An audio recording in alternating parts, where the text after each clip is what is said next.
اعوذ باللہ من الشیطان الرجیم بسم اللہ الرحمن الرحیم الحمد للہ رب العالمین والصلاة والسلام علی اشرف الانبیاء والمرسلین وآل بیتہ الطیبین الطاہرین المعصومین اما بعد فقد قال اللہ تبارک وتعالی فی کتابہ المبین وہو اصدق القائلین اعوذ باللہ من الشیطان الرجیم بسم اللہ الرحمن الرحیم ان الدین عند اللہ الاسلام صدق اللہ العلی العظیم۔ خالق کائنات کے اس فرمان واجب الاحترام کا ترجمہ اور حاصل مطلب یہ ہے کہ تمام ادیان عالم میں سے جو دین و مذہب خالق اکبر کو پسند ہے اور اس کی بارگاہ میں قابل قبول ہے، اس کا نام صرف دین اسلام ہے۔ ہم خالق کائنات اس نعمت عظمیٰ پر لاکھوں لاکھ شکریہ ادا کرتے ہیں کہ جس نے ہمیں مسلمان گھرانے میں پیدا کیا اور مسلمان بن کر جینے کی توفیق عطا فرمائی، اور انشاءاللہ امید ہے کہ اس کے فضل و کرم سے ہماری وفات بھی اسلام پر ہوگی، اور انشاءاللہ اسلام کا دامن تھام کر روز قیامت میدان حشر میں آئیں گے، اور انشاءاللہ پھر اسلام کا دامن پکڑے ہوئے سیدھے جنت الفردوس میں جائیں گے، کیونکہ خالق کائنات کا ارشاد ہے ما یفعل اللہ بعذابکم ان شکرتم وآمنتم، اگر تم میرے شکر گزار بندے بن جاؤ اور ایمان لے آؤ تو مجھے کیا پڑی ہے کہ تمہیں سزا دوں۔ تو رحمت حق بہانہ بھی جویت، تو ضرورت اس بات کی ہے کہ حقیقت اسلام کو سمجھا جائے، پھر اپنی زندگیوں کو اسلام کے رنگ میں رنگا جائے، تاکہ ہم صرف زبانی کلامی مسلمان نہ کہلائیں، بلکہ ہمارا عمل، ہماری روش، ہماری رفتار، ہمارے لیل و نہار، ہمارے صفات، ہمارے حالات، ہمارے جو ہیں سب کمالات بتائیں کہ ہم مسلمان ہیں، کیونکہ عمل سے زندگی بنتی ہے، جنت بھی جہنم بھی۔ لہذا ضرورت ہے کہ پہلے اسلام کو سمجھا جائے، پھر اسلام کو اپنی زندگیوں کے ہر شعبے پہ نافذ کیا جائے، کیونکہ اسلام ایک ایسا جامع دستور العمل ہے، ایسا جامع اور معنی دین ہے کہ محض سے لے کر لا تک زندگی کا کوئی ایسا گوشہ، کوئی ایسا شعبہ، کوئی ایسا حصہ نہیں جس کے بارے میں اسلام کے اندر جامع ہدایات موجود نہ ہوں۔ لہذا ضرورت صرف اس بات کی ہے کہ سمجھا جائے، اور سمجھنے کے بعد اس پر عمل درآمد کی صدق کی نیت سے کوشش کی جائے۔ ہمت کرے انسان تو کیا ہو نہیں سکتا۔ فارسی شاعر کہتا ہے کہ بہر کارے کی ہمت بستہ گردد، اگر خارے بود گل دستہ گردد۔ آدمی ہمت کر لے، عزم بالجزم کر لے کہ یہ فلاں کام کرنا ہے، تو پھر کانٹے بھی پھول بن جاتے ہیں۔ لہذا نہ ہو ہمت تو سر بھی دوش پر ایک بار ہوتا ہے، جو سر دے دے سرے میدان وہی سردار ہوتا ہے۔ تو ماشاءاللہ سلسلہ کلام رب جہاں تک پہنچا تھا کہ نماز جو اسلامی عبادات میں سے سب سے اہم اور سب سے افضل و اعلیٰ عبادت ہے، اس کا شریعت محمدیہ میں مقام کیا ہے، اس کے ادا کرنے کا ثواب کیا ہے، نماز ترک کرنے کا عقاب کیا ہے، اور سلسلہ کلام چلتے چلتے یہاں تک پہنچا کہ نماز کے شرائط کیا ہیں، نماز کے اجزائے ترکیبی کیا ہیں۔ تو بحمداللہ گزشتہ پروگراموں میں یہ ساری باتیں واضح کی جا چکی ہیں کہ وہ چیزیں کون سی ہیں جن پر نماز کی صحت موقوف ہے، کہ اگر وہ ہوں تو نماز صحیح ہوتی ہے، اور اگر وہ چلی جائیں تو نماز رخصت ہو جاتی ہے۔ ان شرائط کا تذکرہ کیا جا چکا کہ وہ 8 ہیں، اور علاوہ بری اجزاء ترقیقی کا بھی تذکرہ کیا جا چکا کہ نماز کی حیات ترکیبی اور نماز کی شکل و صورت کے تحقق میں جن اجزاء کا دخل ہے وہ اجزاء بھی 8 ہیں۔ لہذا اس سلسلے سے فارغ ہونے کے بعد اب سلسلہ کلام کو آگے بڑھاتے ہوئے یہ عرض کروں گا کہ نماز جو ہے، جو اسلام کا رکن رکین ہے، اسلام کا ستون ہے، اس نماز کے احکام میں سے ایک حکم یہ بھی ہے کہ کچھ نمازیں جہر کے ساتھ پڑھی جاتی ہیں اور کچھ نمازیں اخفاء کے ساتھ پڑھی جاتی ہیں۔ جہر کا معنی یہ ہے کہ الفاظ کا جوہر نکلے، اتنی بلند آواز سے پڑھی جائے کہ اگر کوئی معنی نہ ہو تو آدمی جو ساتھ بیٹھا ہے وہ سن سکے اور سمجھ سکے کہ پڑھنے والا کیا الفاظ پڑھ رہا ہے۔ اور اخفاء کا مطلب یہ ہے کہ زبان کے جوہر نہ نکلے بلکہ آہستہ پڑھا جائے،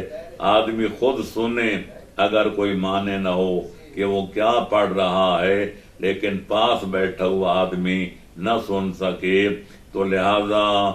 احکام نماز میں سے یہ بھی عرض کرتا جاؤں کہ یہ جہر و اخفاء جو واجب ہے یہ صرف مردوں کے لیے ہے، عورتوں کے لیے یہ جہر و اخفاء کا حکم نہیں ہے۔ اب رہ گئی یہ بات کہ نماز ہے پنجگانہ میں سے کون سی نمازیں جہر سے پڑھی جاتی ہیں اور کون سی نمازیں اخفاء سے۔ تو عرض کروں گا کہ جہاں تک نماز صبح کا تعلق ہے اس کی دونوں رکعتیں جہر سے پڑھی جاتی ہیں، اور جہاں تک مغرب اور عشاء کی نمازوں کا تعلق ہے ان کی پہلی 2 رکعتیں جہر سے پڑھی جاتی ہیں، اور مغرب کی تیسری اور عشاء کی تیسری اور چوتھی وہ اخفاء سے پڑھی جاتی ہیں۔ اور جہاں تک ظہر و عصر کا تعلق ہے یہ دونوں نمازیں اور ان کی چاروں رکعتیں اخفاء سے پڑھی جاتی ہیں۔ لہذا یہ جہر و اخفاء اتنا ضروری ہے کہ اگر آدمی عمدن اس کی خلاف ورزی کرے، جہاں جہر کرنا تھا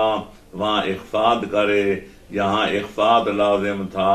وہاں جہر کرے تو نماز باطل ہو جاتی ہے۔ لہذا اس کا بھی لحاظ رکھنا بڑا ضروری ہے۔ عام لوگ نماز پڑھتے وقت جہر و اخفاء کی پرواہ نہیں کرتے، حالانکہ اس چیز کا سمجھنا اور اس پر عمل کرنا واجبات نماز میں شامل ہے۔ لہذا اس کی بڑی تاکید کی گئی ہے۔ جہر و اخفاء جو ہے اس کی مخالفت کرنے سے نماز باطل ہو جاتی ہے۔ اور اس کے علاوہ نماز کے احکام میں سے ایک حکم یہ ہے کہ نماز اگر گھر میں سفر میں حضر میں پڑھی جائے، اپنے وطن میں پڑھی جائے، قیام گاہ پر پڑھی جائے تو پھر نماز 4 رکعتیں پوری ہوتی ہیں، اور اگر سفر میں پڑھی جائے تو 4 رکعتی نماز 2 رکعتی بن جاتی ہے۔ اس کو کہتے ہیں قصر و تمام، یعنی گھر میں پوری نماز پڑھنا واجب ہے اور سفر میں جو ہے وہ قصر کرنا واجب ہے۔ لیکن یہ ملحوظ خاطر رہے کہ قصر 2 رکعتی نماز میں نہیں ہوتی، وہ 2 رکعتی نماز صبح والی نماز 2 رکعتی رہتی ہے، اور نہ 3 رکعتی نماز میں قصر ہوتی ہے۔ مغرب کی نماز سفر میں پڑھی جائے تو بھی 3 رکعتیں پڑھی جائیں گی، اور حضر میں پڑھی جائے تو بھی 3 رکعتیں ادا کی جائیں گی۔ ہاں، قصر کا تعلق 4 رکعتی نماز سے ہے، جیسے ظہر، عصر اور عشاء۔ سفر کی حالت میں اس نماز قصر ہو جاتی ہے، اب 4 رکعت نہیں پڑھی جائے گی بلکہ 2 رکعتیں پڑھی جائیں گی۔ لہذا یہ بھی واجب ہے جہاں پوری پڑھنا ہو وہاں آدمی قصر کرے، یا جہاں قصر کرنا ہو وہاں آدمی پوری نماز پڑھے تو نماز باطل متصور ہوتی ہے۔ اب رہ گئی یہ بات کہ سفر کے شرائط کیا ہیں، تو پہلی شرط یہ ہے کہ سفر کی مسافت مکمل ہو۔ اور مسافت کیا ہے؟ اگر پرانے لحاظ سے دیکھا جائے تو 28 میل بنتے ہیں، موجودہ اگر جو ہے اپنا کلومیٹروں کے لحاظ سے دیکھا جائے تو 43 کلومیٹر بنتے ہیں۔ اتنا سفر کرنا ہو، خواہ ایک طرف کا ہو یا آمد و رفت کا اتنا بن جاتا ہو، اس سفر میں نماز کا قصر کرنا لازم ہے۔ دوسری شرط یہ ہے کہ وہ سفر شرعی نقطہ نظر سے جائز ہو، خواہ واجب ہو جیسے واجبی حج ادا کرنے کے لیے، یا صرف مباح ہو کوئی جائز کام کرنے کے لیے۔ لیکن اگر سفر ناجائز ہو، کوئی آدمی جاتا ہے ڈاکہ ڈالنے کے لیے، چوری کرنے کے لیے، جھوٹی گواہی دینے کے لیے، اور کسی مسلمان کو نقصان پہنچانے کے لیے، تو اگر سفر غیر شرعی ہو تو پھر شریعت مقدسہ کی یہ رعایت جو ہے وہ ختم ہو جاتی ہے، پھر نماز قصر نہیں ہوتی، بلکہ ایسے آدمی کو جس کا سفر معصیت ہو اس کی نماز قصر نہیں ہوتی بلکہ پوری ہی پڑھی جاتی ہے۔ علاوہ بری نماز کے احکام میں سے یہ بھی ایک حکم ہے کہ نماز پنجگانہ کے لیے اذان بھی دی جاتی ہے، اقامت بھی کہی جاتی ہے، البتہ اس میں اختلاف ہے، اذان و اقامت واجب ہیں یا مستحب، لیکن مشہور یا قول یہی ہے اور یہی عند المحققین ثابت ہے کہ اذان اور اقامت یہ مستحب ہیں، البتہ نماز صبح اور نماز مغرب کے لیے ان کی تاکید بہت ہے، یعنی سنت مؤکدہ ان کو کہا جا سکتا ہے، لیکن یہ واجب بہرحال نہیں ہے۔ لہذا اگر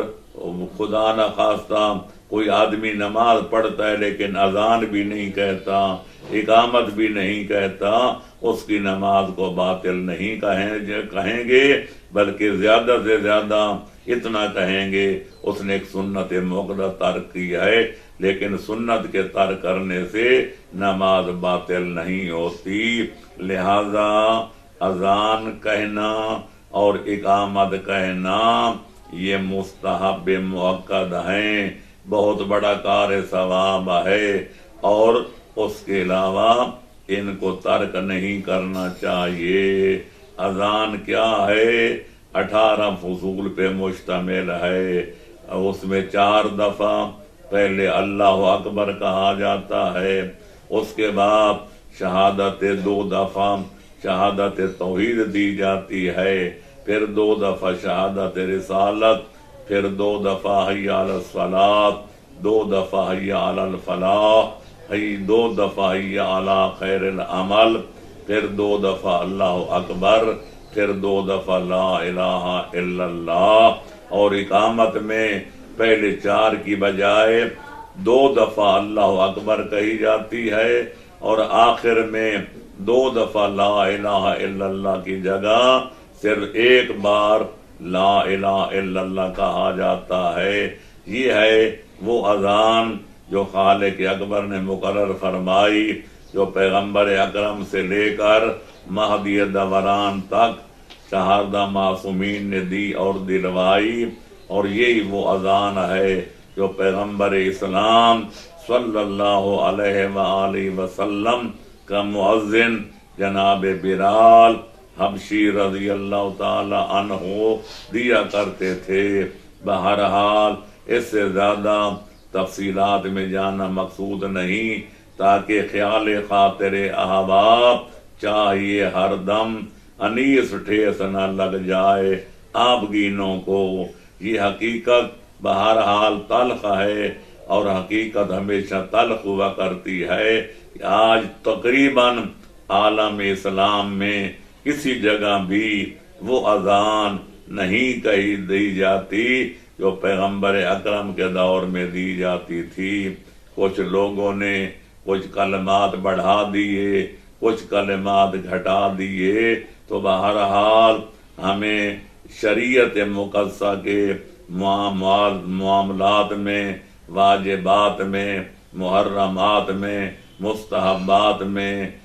کسی چیز میں بھی ایک رائی کے دانے کے برابر نہ بڑھانے کا حق ہے نہ گھٹانے کا حق ہے، اس لیے کہ شریعت بنانا خالق کائنات کا کام ہے، اللہ کی بنائی ہوئی شریعت کو لوگوں تک پہنچانا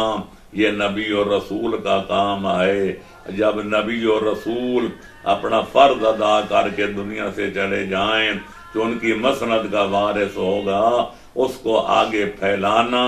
اور مشکل وقت آنے پر تن من دھن خرچ کر کے، قربان کر کے اس دین کو بچانا اور زندہ جاوید بنانا یہ نبی کے قائم مقام اور امام کا فرض ہے۔ لہذا نبی بھی اللہ کے دین میں نہ ترمیم کر سکتا ہے نہ تنسیخ کر سکتا ہے، امام بھی اللہ کے بنائے ہوئے دین میں نہ کوئی شے گھٹا سکتا ہے نہ بڑھا سکتا ہے۔ لیکن کیا کیا جائے، عام لوگوں نے، خاص طور پر ملا صاحبان کے طبقہ نے دین کو ایک موم کی ناک بنا رکھا ہے، جس کا جی چاہتا ہے کچھ بڑھا دیتا ہے، جس کا جی چاہتا ہے وہ کچھ گھٹا دیتا ہے، خود بدلتے نہیں، خود قرآن کو بدل دیتے ہیں۔ ہوئے کس درجہ فقیہان حرم بے توفیق۔ قرآن گواہ ہے کہ مشرکین عرب نے بارگاہ رسالت میں خواہش کی تھی کہ آپ قرآن سے دو چیزیں نکال دیں، ہم آپ کا کلمہ پڑھنے کے لیے تیار ہیں۔ حضرت نے پوچھا کہ وہ دو چیزیں کون سی ہیں جن کو تم نکالنا چاہتے ہو؟ تو نے کہا ایک پروردگار عالم کی توحید، کیونکہ ہم توحید کے قائل نہیں، ہم دوسرے خداؤں کے بھی قائل ہیں، اور دوسرا جو ہمارے معبود ہیں ان کا شکوہ اور ان کی شکایت جو قرآن میں ہے اس کو خارج کر دیں، ہم بھی کلمہ پڑھ کے مسلمان بننے کے لیے تیار ہیں۔ تو قرآن گواہ ہے کہ پیغمبر اسلام صلی اللہ علیہ وآلہ وسلم نے دو ٹوک لفظوں میں مشرکین عرب کا یہ مطالبہ رد کر دیا تھا اور پائے استحقار سے ٹھکرا دیا تھا اور واضح کیا تھا کہ وما لیا ان ابدلہ من تلقاء نفسی، خالق کائنات کے کلام میں، اس کے احکام میں، اس کے اسلام میں مجھے اپنی طرف سے کوئی تبدیلی کرنے کا کوئی حق نہیں ہے۔ تو میں عرض کروں گا، اس میں لمحہ فکریہ ہے ارباب دانش و بینش کے لیے، جو کام پیغمبر نہیں کر سکتا وہ کسی عام پبلک کے آدمی کو، کسی مولانا کو، کسی ملا کو، کسی آدمی کو، کسی پیر کو، کسی فقیر کو، کسی عالم کو، کسی جاہل کو اس دین میں ترمیم کرنے کا حق کس نے دیا ہے؟ لہذا لوگ بندہ بھی اس میں دین میں اپنے قیاس کو داخل کرے گا اور اپنی مرضی کے مطابق اس میں کمی بیشی کرے گا، وہ یقیناً محرفین دین مبین میں اس کا شمار کیا جائے گا اور اس کو پھر سزا دی جائے گی۔ لہذا خالق کائنات کے قہر و غضب سے بچنا ہے تو پھر دین میں ہر قسم کی ترمیم و تنسیخ سے دامن کو بچانا پڑے گا۔ جس کو پیغمبر اللہ کا بنایا ہوا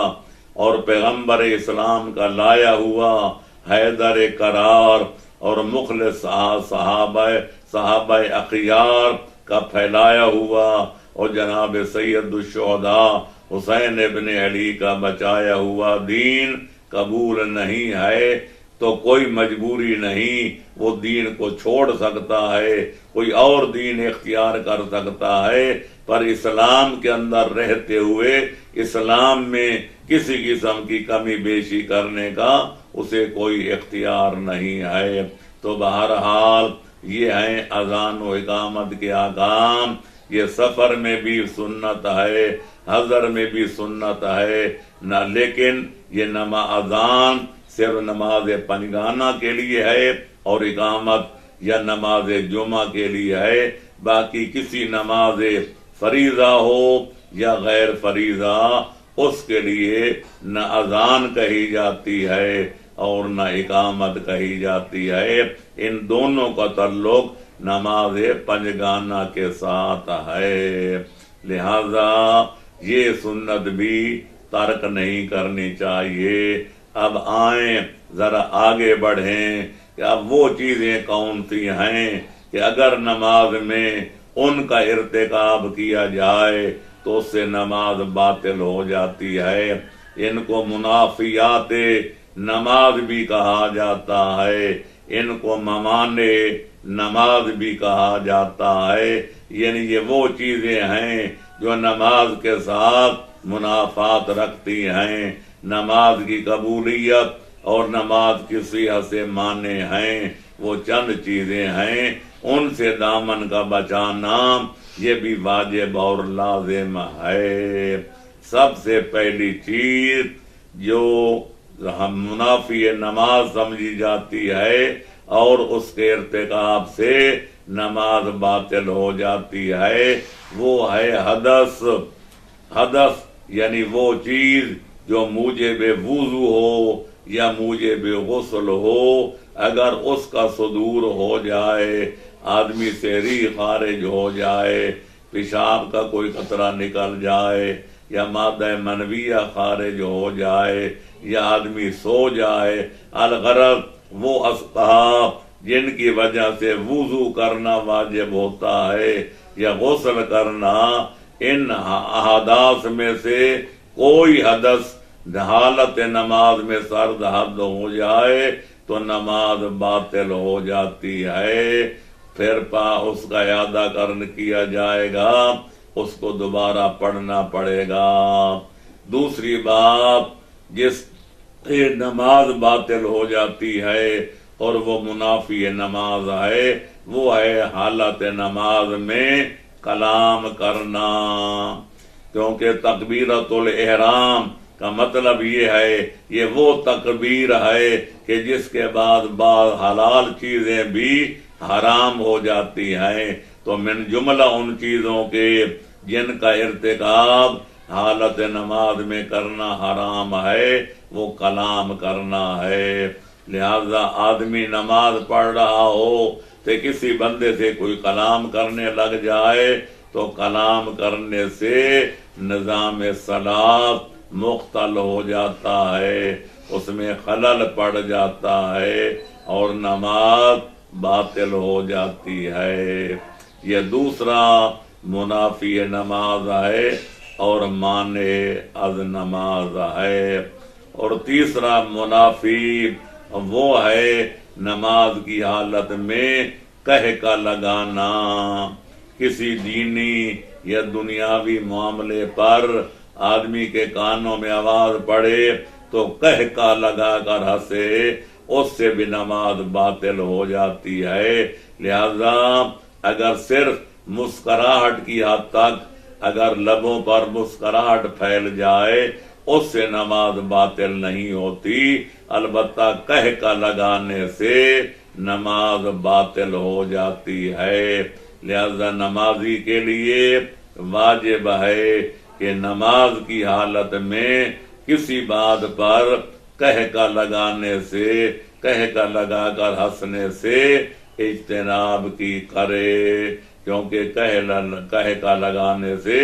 نماز باطل ہو جاتی ہے۔ اور چوتھا معنی جو ہے نماز اور منافی نماز وہ یہ ہے کہ کسی دنیاوی امر کے لیے، کسی دنیاوی بات کے لیے، کسی دنیاوی خوشی و غم کے لیے آدمی رونے لگ جائے تو دنیاوی معاملات کے لیے حالت نماز میں رونا یہ بھی منافی نماز بھی ہے اور قاطع نماز بھی ہے اور مانع از نماز بھی ہے، اس سے بھی نماز باطل ہو جاتی ہے۔ تو میں عرض کر رہا تھا کہ رونے سے دنیاوی معاملے کے لیے، لیکن اگر میں بار بار لفظ دنیاوی کہہ رہا ہوں، اگر خوف خدا سے آنسو نکل آئے، اگر خوف حشر و نشر سے آنے والے حالات کے پیش نظر اگر احوال اور شدائد قیامت کو یاد کر کے آدمی کے آنسو نکل آئیں تو یہ نور علی نور ہے اور کنار فوق الطور ہے، اس سے نماز متاثر نہیں ہوتی، بلکہ اس کی افادیت میں اور اس کے ثواب میں اور اس کے قابل قبول ہونے میں اضافہ و ازدیاد ہو جاتا ہے۔ لہذا یہ سے بھی دنیاوی معاملات کے لیے رونے سے اجتناب کرنا واجب و لازم ہے۔ اور چھٹا جو منافی نماز ہے وہ ہے انحراف از قبلہ، قبلے سے منہ پھیر لیا جائے، جنوب کی طرف یا شمال کی طرف یا بالکل پشت بقبلہ آدمی ہو جائے، جب قبلے سے منہ پھر جائے، اگر وہ جنوب و شمال کے اندر ہو تو اس سے نماز پر کوئی اثر نہیں پڑتا، لیکن بالکل نقطہ شمال کی طرف منہ پھر جائے یا نقطہ جنوب کی طرف یا بالکل پشت بقبلہ آدمی ہو جائے، اس سے بھی نماز باطل ہو جاتی ہے۔ لہذا پوری نماز میں قیام ہو، رکوع ہو، سجود ہو، تشہد ہو وغیرہ وغیرہ، ہر حالت نماز میں رو قبلہ ہو کر پڑھنا واجب ہے۔ اگر قبلے سے انحراف ہو گیا تو نماز باطل ہو جائے گی۔ اور اس کے علاوہ ساتواں منافی نماز کام یہ ہے کہ آدمی ایسا کوئی فعل بجا لائے جس سے نماز کی حیت بدل جائے، اس کو کہتے ہیں فعل کثیر، کہ آدمی نماز کی حالت میں اٹھنے بیٹھنے لگ جائے، ورزش کرنے لگ جائے، یا پگڑی کو کھول کر اس کو باندھنا شروع کر دے، جس سے عرف عام والے کہیں کہ یہ نماز نہیں پڑھ رہا، یہ تو اٹھک بیٹھک یعنی کر رہا ہے، یعنی ورزش کر رہا ہے، یا لوگ کہیں دیکھنے والے یہ نماز نہیں پڑھ رہا، یہ تو پگڑی باندھ رہا ہے۔ اس قسم کا فعل کثیر جس سے حیات نماز متاثر ہو کر بدل جائے، جو ماہی حیات صلاۃ ہو، یعنی نماز کی حیات اور اس کی کیفیت کو تبدیل کر کے رکھ دے، اس فعل کثیر سے بھی نماز باطل ہو جاتی ہے۔ لہذا اگر کوئی فعل قلیل ہو، جیسے بدن پہ کوئی مچھر بیٹھے، آدمی ہاتھ بڑھا کر اس کو اڑا دے، مکھی بیٹھے اس کو ذرا اڑا دے، اتفاقاً کہیں کھجلی ہو تو آدمی ہاتھ کو حرکت دے کر کھجلی کر لے، تو اس سے نماز باطل نہیں ہوتی، کیونکہ یہ فعل کثیر نہیں ہے، بلکہ فعل کثیر وہ ہے جس سے نماز کی حیت بدل جائے، حالت بدل جائے، کیفیت بدل جائے، شکل و صورت بدل جائے، لوگ دیکھنے والے کہیں یہ نمازی نماز نہیں پڑھ رہا، بلکہ یہ تو فلانا کام کر رہا ہے۔ اس قسم کے فعل سے بھی اجتناب کرنا واجب ہے، ورنہ نماز باطل ہو جائے گی۔ یہ ہیں چند منافیات نماز، اور ان کے علاوہ بعض اور چیزیں بھی ہیں جن کا تذکرہ کرنا شاید کچھ لوگوں کی دل آزاری کا باعث بن جائے، تو بہرحال لب لباب یہ ہے کہ نماز اس طرح پڑھنی چاہیے جس طرح پیغمبر اسلام صلی اللہ علیہ وآلہ وسلم نے پڑھ کے دکھائی ہے۔ یہی وجہ ہے کہ قرآن مجید میں یہ تو بار بار ذکر ملتا ہے، نماز کا تذکرہ موجود ہے، نماز کا حکم موجود ہے، نمازیوں کی تعریف موجود ہے، مومنین کے صفات میں نماز پڑھنے کا ذکر بھی موجود ہے، لیکن یہ کہیں بھی تفصیل نہیں بیان کی گئی کہ نمازیں کتنی ہیں، ان کی رکعتیں کتنی ہیں، ان کے اوقات مخصوصہ کیا ہیں۔ اجمال سے کام لیا گیا، اقم الصلاۃ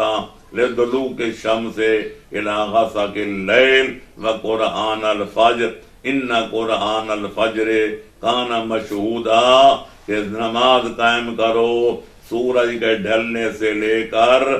رات کی تاریکی کے چھا جانے تک، اور پھر قرآن صبح کی نماز پڑھو، کیونکہ صبح کی نماز وہ نماز ہے کہ جس کی ادائیگی کے وقت فرشتے حاضر ہوتے ہیں۔ اب لفظ دلوک شمس یعنی سورج ڈھلنا، اس میں ظہر بھی شامل ہے اور عصر بھی شامل ہے، اور غسق اللیل رات کی تاریکی کے چھا جانے میں مغرب بھی شامل ہے، عشاء بھی شامل ہے، لیکن نہ پانچوں نمازوں کا قرآن میں کہیں نام نظر آتا ہے، نہ رکعتوں کی تعداد نظر آتی ہے، نہ اوقات مخصوصہ نظر آتے ہیں۔ یہ ساری چیزوں کا تعلق پیغمبر اسلام صلی اللہ علیہ وآلہ وسلم کے قول و فعل کے ساتھ ہے۔ لہذا یہی وجہ ہے کہ پیغمبر اسلام نے اپنے کلمہ پڑھنے والوں کو، عالم اسلام کو حکم دیا کہ صلو کما رأیتمونی اصلی، نماز اس طرح پڑھو جس طرح مجھے پڑھتے ہوئے دیکھ رہے ہو۔ پیغمبر اکرم صلی اللہ علیہ وسلم ہوں یا باقی انبیاء، ان کی بے صد کی بنیادی غرض و غایت بھی یہی ہے اور یہی رہی ہے کہ جو دین ان پر اللہ نے نازل کیا، جو پیغام اللہ نے ان کو پہنچانے کے لیے بھیجا، اس پیغام پر خود عمل کر کے دنیا کو عملی نمونے دکھائیں کہ یہ عمل یوں کرنا ہے اور وہ عمل یوں کرنا ہے۔ لہذا پیغمبر اکرم بھی پہلے خود عمل کرتے تھے، پھر لوگوں سے تقاضا کرتے تھے۔ اور جناب امیر المومنین،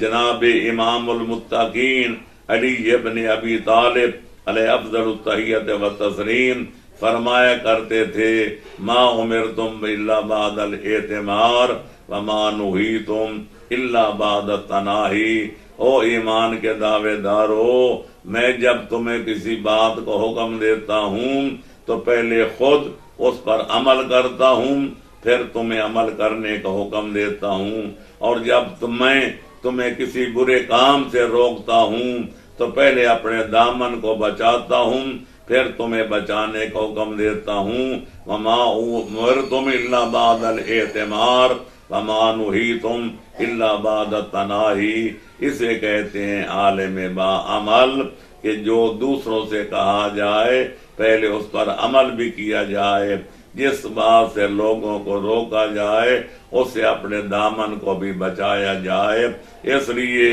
کہ خالق کائنات نے ان لوگوں کی بھرپور انداز میں مذمت کی ہے جو کہتے کچھ اور ہیں اور کرتے کچھ اور ہیں۔ خالق فرماتے اتامرون الناس بالبر وتنسون انفسکم وانتم تتلون الکتاب، تم لوگوں کو نیکی بجا لانے کا حکم دیتے ہو پر اپنے آپ کو بھول جاتے ہو، حالانکہ تم اللہ کا کتاب، اللہ کی کتاب پڑھتے ہو، اللہ کی آیات کی تلاوت کرتے ہو، اور تم جانتے ہو کہ خالق کائنات بڑی سرزنش کر کے